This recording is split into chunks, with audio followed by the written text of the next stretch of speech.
Shalom peuple de Dieu, que le Seigneur vous bénisse abondamment. Alors nous poursuivons nos temps de jeûne, Shalom pasteur Alban. Et j'avais dit au préalable que ces temps de jeûne sont constitués de moments d'exhortation d'abord sur un thème précis, et ensuite des temps de prière et de déclaration. Donc ce jour nous avons pour thème les projets.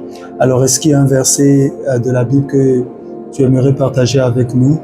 Oui, je vais aller dans le livre de Proverbes. Oui.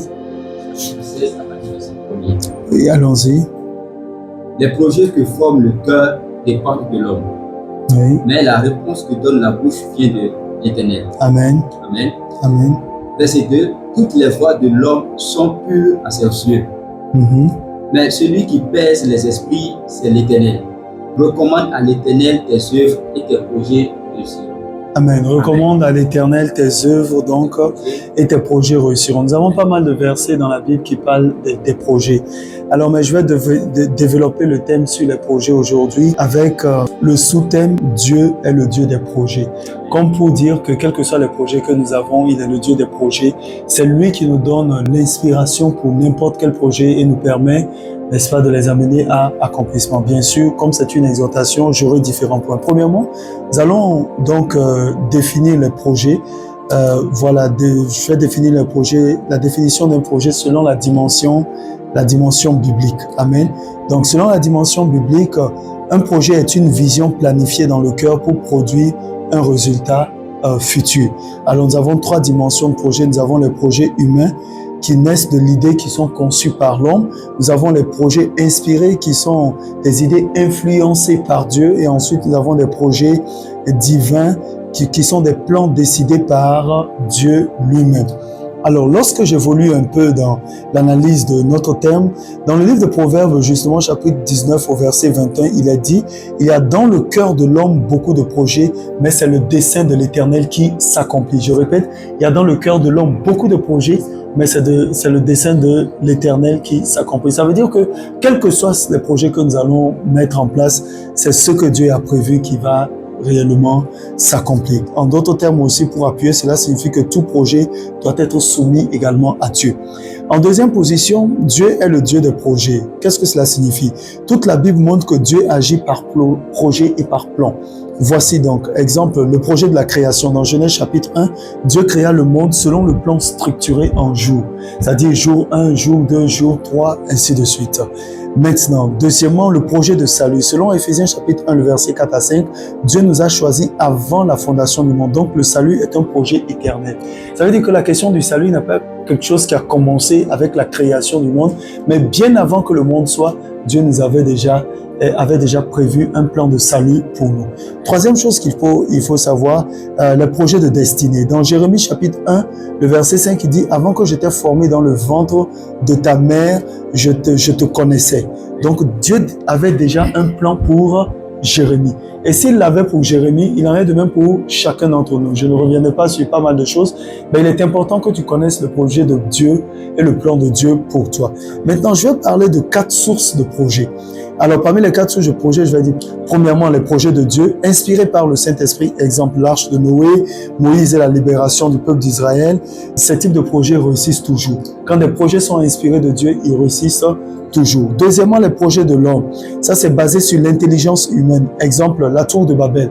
Dans le livre de Genèse, chapitre 11, à la tour de Babel, ils avaient pour projet de construire une grande tour qui toucherait le ciel si possible. Et selon les versions, ils expliquaient. Donc ça, c'était des projets ambitieux, mais sans Dieu. Et tu vas remarquer que chacun d'entre nous, nous avons de ce type de projets. En troisième position, je vais parler des projets influencés par Satan. Car oui, Satan influence l'homme à certains projets. Exemple, le complot contre Jésus. C'est un projet. Qu'est-ce qui se passe? Mais Dieu peut transformer un projet du mal en victoire. Ça, c'est très important. Satan avait un projet contre Jésus. Dieu l'a transformé en victoire. Un autre exemple, nous sommes dans Genèse chapitre 50 à partir du verset 20.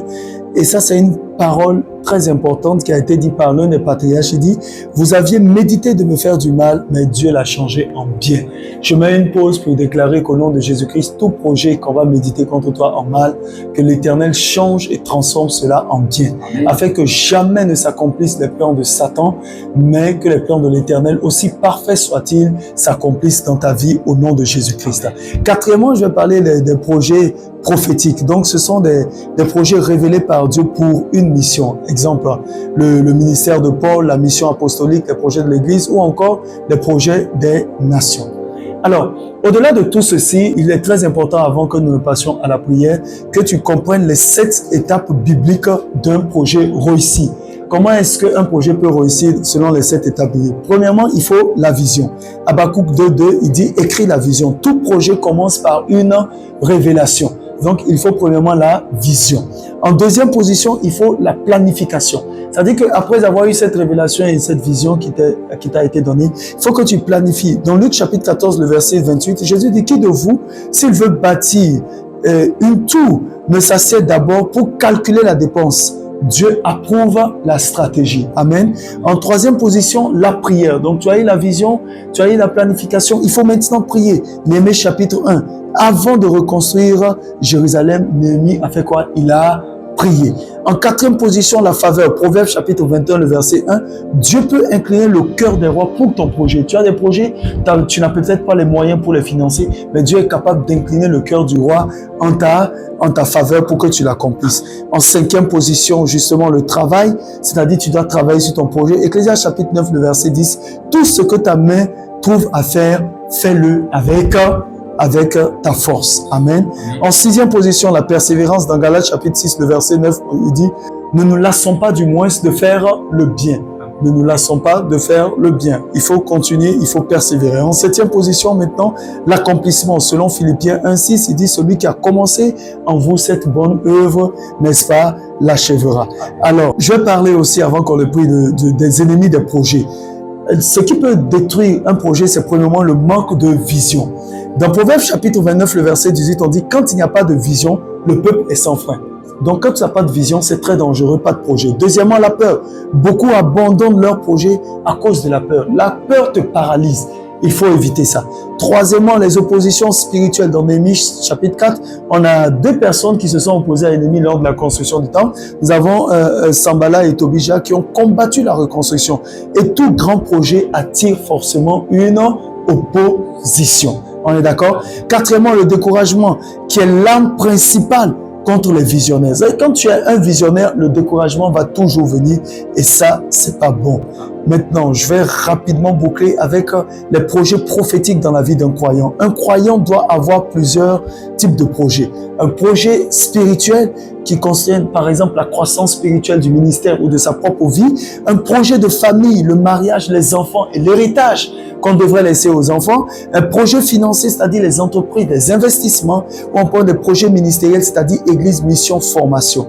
Et c'est très important par rapport à la vie d'un croyant. Et à côté de cela, il y a la loi prophétique des projets. Principe numéro 1, il faut retenir que Dieu donne la vision. Principe numéro 2, il faut retenir que l'homme exécute la vision. Principe numéro 3, il faut savoir que le temps accomplit la vision. Selon Habakkuk chapitre 2, le verset 3, la vision s'accomplira en son temps. Que l'Éternel te bénisse donc abondamment, aussi rapidement qu'on a pu le faire. J'ai voulu expliquer les différents projets dans leurs différentes, très rapide, dans leurs différentes positions. Cependant, il y a beaucoup de versets dans la Bible qui parlent, n'est-ce pas, des projets. On peut en trouver. Mais nous allons donc prier pour les projets des uns et des autres au nom de Jésus et que cela arrive à accomplissement et à manifestation sans destruction des œuvres des ténèbres. Nous prions. Père, nous voulons te rendre grâce au nom de Jésus-Christ pour les différents projets que tu nous inspires au niveau des hommes, au niveau des femmes, au niveau des enfants, au niveau des personnalités, en tout cas, peu importe le groupe, merci pour les différents projets. Mais nous savons que quelle que soit la conception des projets que nous aurons, c'est toi qui as le dernier mot. Alors, permets-nous de faire des projets qui vont en parfaite et étroite adéquation avec ta parole et ta volonté. Dans le nom de Jésus-Christ de Nazareth, qu'il en soit ainsi. Amen.